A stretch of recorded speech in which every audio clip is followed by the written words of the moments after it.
अस्सलामुअलैकुम वरहमतुल्लाहि वबरकातुहू। आप देख रहे हैं पेंशन प्लाजा। आज की इंतहाई इंपॉर्टेंट न्यूज़ के साथ आपकी खिदमत में हाजिर हैं।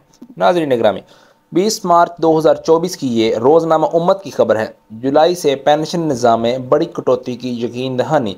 बेवा के अलावा फैमिली पेंशन ख़त्म। कम्यूटेशन 35 की बजाय 25% कर दी जाएगी। IMF के साथ स्टाफ लेवल मुआहदा तय पा गया। यकीन दहानी करा दी गई कि हमने आपके साथ ये पहले शेयर किया था। ये नोटिफिकेशन की कमेटी बनी है जिसने एक हफ्ते के अंदर अंदर अपनी रिकमेंडेशन देनी है।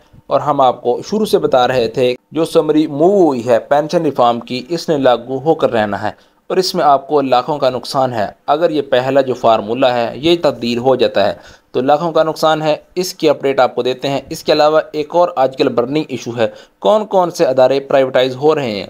ये मिनिस्ट्री ऑफ प्राइवेटाइजेशन ने अब ऑफिशियली अपनी वेबसाइट पे 25 अदारों की लिस्ट जारी कर दी है। वज़ीर ख़जाना ने भी कहा है कि जी लाजमी निजकारी होगी। कौन से इदारे पहले मरहले में प्राइवेटाइज होंगे, ये लिस्ट आ गई है। आपका इदारा इसमें शामिल है कि नहीं, हम आपको बताते हैं। और जहाँ के जो सरकारी मुलाजमीन और पेंशनर्स हैं इनका क्या बनेगा, पॉलिसी क्या कहती है, इस वक्त रूल क्या है। तो एक अहम तरीन अपडेट है। चैनल पर रहें तो चैनल को ज़रूर सब्सक्राइब करें। इंशाल्लाह आप लम्हा बलम्हा अपडेट रहेंगे। तो नेशनल बैंक के 11,500 पेंशनर्स को पेंशन अदायगी का फैसला बरकरार। ये बड़ा दिन है पेंशनर्स के लिए। 11,500 पेंशनर्स को 60 अरब रुपए एक माह के अंदर अंदर अदा करने के लिए 3 रुकनी बेंच ने फैसला कर दिया है। 6 साल से ये केस चल रहा था। ये देखें, शुरू से ये चला आ रहा था कि ख़जाने पर पेंशन का बोझ है और इसको कम करने के लिए पेंशन रिफॉर्म्स लाई जा रही हैं। 2 तरह की पेंशन रिफॉर्म्स थी, हमने आपको बताया भी था। एक जो इस वक्त एग्जिस्टिंग सरकारी मुलाजमीन और पेंशनर्स हैं इनके लिए है, और दूसरी जो नए भर्ती होने वाले उनके लिए है। तो क्या ये सब कुछ IMF के मुतालबे पे हो रहा है? IMF के मुतालबे पे बिजली महंगी हो रही है, IMF के मुतालबे पे पेंशन रिफॉर्म्स लाई जा रही हैं। तो IMF क्या कहता है, उनकी ज़ुबानें सुनिए। हैरानगी की बात है कि IMF की जो सरबराह हैं वो कह रही हैं कि हम तो अमीरों पर टैक्स लगाने की बात कर रहे हैं और गरीबों को रिलीफ देने की बात कर रहे हैं। तो अगर ये गरीबों के लिए रिलीफ है तो जहाँ पे पेंशन आपकी पहले आधी बनती थी महाना, अगर आप देख लें तो आपकी आधी भी अब नहीं बनेगी, कम्यूट भी आधा बनेगा।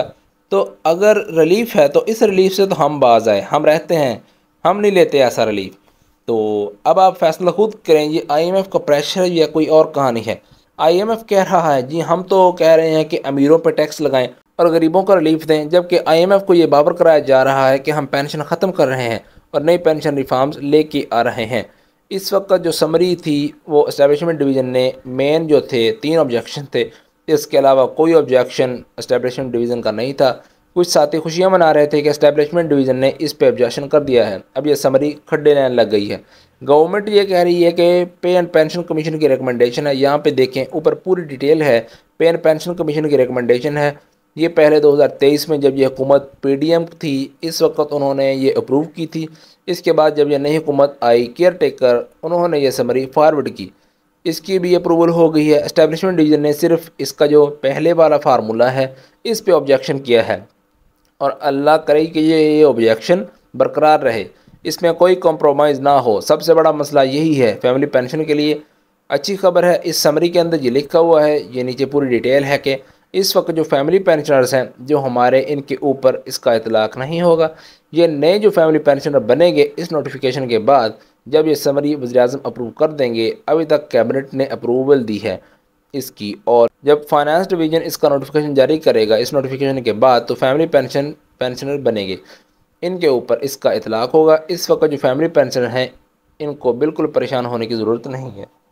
आज की अगली खबर। इसके बाद हम बात करते हैं कौन कौन से अदारे प्राइवेटाइज हो रहे हैं। तो रियल स्टेट के अंदर ये 3 अदारे हैं आपके सामने हैं। ये कन्वेंशन सेंटर है इस्लामाबाद में, ये होटल हैं। इसके अलावा एविएशन के अंदर सिर्फ PIA है। सबसे पहले जो बात हो रही है PIA की है। सबसे पहले हमारा PIA वाले अदारे प्राइवेटाइज होंगे।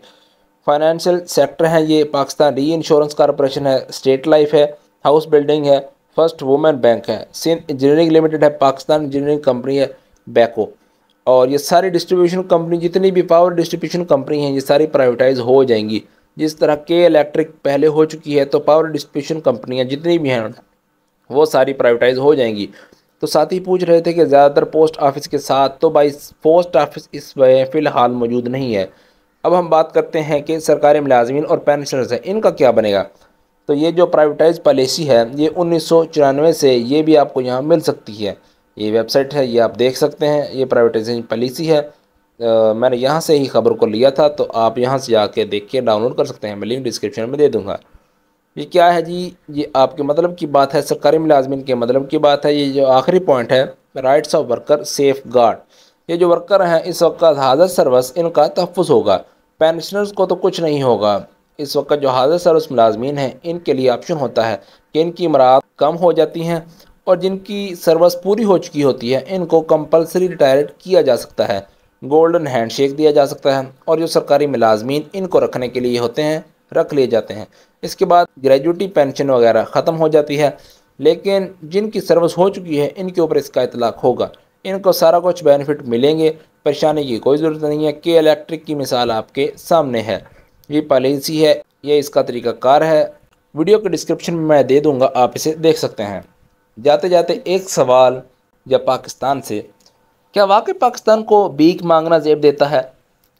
पाकिस्तान दुनिया का सबसे बड़ा दूसरा दूध पैदा करने वाला मुल्क है, दुनिया का दूसरा बड़ा दालें पैदा करने वाला, तीसरा बड़ा चने पैदा करने वाला, दुनिया का तीसरा बड़ा गोश्त पैदा करने वाला, दुनिया का चौथा बड़ा काटन पैदा करने वाला, दुनिया का पाँचवा बड़ा खजूर पैदा करने वाला, दुनिया का पाँचवा बड़ा गन्ना कमाद पैदा करने वाला, दुनिया का नौवां बड़ा गंदम पैदा करने वाला, दुनिया का आठवां बड़ा मुल्क है चावल पैदा करने वाला, दुनिया का छठा बड़ा मुल्क है तंबाकू पैदा करने वाला, दुनिया का चौथा बड़ा प्याज, छठा बड़ा भिंडी, नौवां बड़ा मुल्क जो है वो पालक पैदा करने वाला है। मुल्क में दुनिया का सबसे बड़ा आड़ू, चौथा बड़ा अमरूद, पाँचवा बड़ा आम, छठा बड़ा मैंगोस्टीन पैदा करने वाला मुल्क है। दुनिया का 18वां बड़ा बादाम और 16वां बड़ा पिस्ता पैदा करने वाला मुल्क। इसके बावजूद भी अगर हमारे बच्चे खुराक की कमी का शिकार हैं और ज़रूरी अशिया भी गरीब की पहुँच से दूर हैं, तो अब इस मुल्क का क्या बनेगा, आप ज़रूर बताइएगा। उम्मीद है आपको वीडियो अच्छी लगी होगी। चैनल पर नहीं तो चैनल को सब्सक्राइब करें, वीडियो को लाइक करें और बेल आइकन को क्लिक करें। मिलते हैं नई वीडियो में, तब तक के लिए ओनली चैनल कर लें सब्सक्राइब पेंशन प्लाजा। अल्लाह हाफिज़।